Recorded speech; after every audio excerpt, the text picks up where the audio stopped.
మొత్తం ఊలగొట్టిర్రు. నా బర్రెలకు నాకు అన్యాయం జరిగింది. నేను బర్రెలు నాకు సెట్ అయ్యేదాకా నేను ఇళ్ళనే ఉంచుతా. ఎమ్మెల్యే సార్ మాకు న్యాయం చేయాలి అంతే. ఎమ్మెల్యే సార్ ఎక్కడికి పోయినా ఎమ్మెల్యే సారే చేసిండంటారు.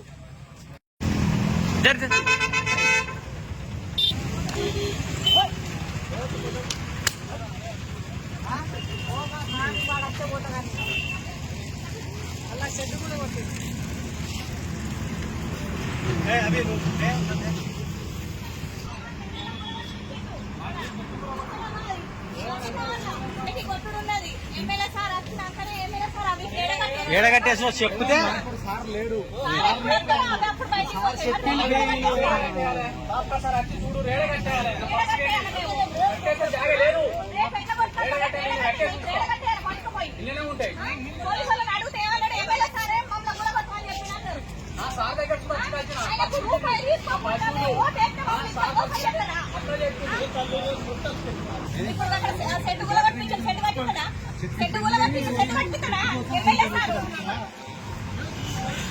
స్కూల్ దారాని స్కూల్ వరకు వేసి మా బర్ల ఫామ్ మొత్తం కూలగొట్టి రెండోసారి ఏమంటారంటే ఎమ్మెల్యే సారే మమ్మల్ని కూలగొట్టమని చెప్పిండు. కమిషనర్ కూడా చెప్పిండు అని చెప్తారు. కమిషనర్ దగ్గరికి పోయినాం. కమిషనర్ దగ్గరికి పోతే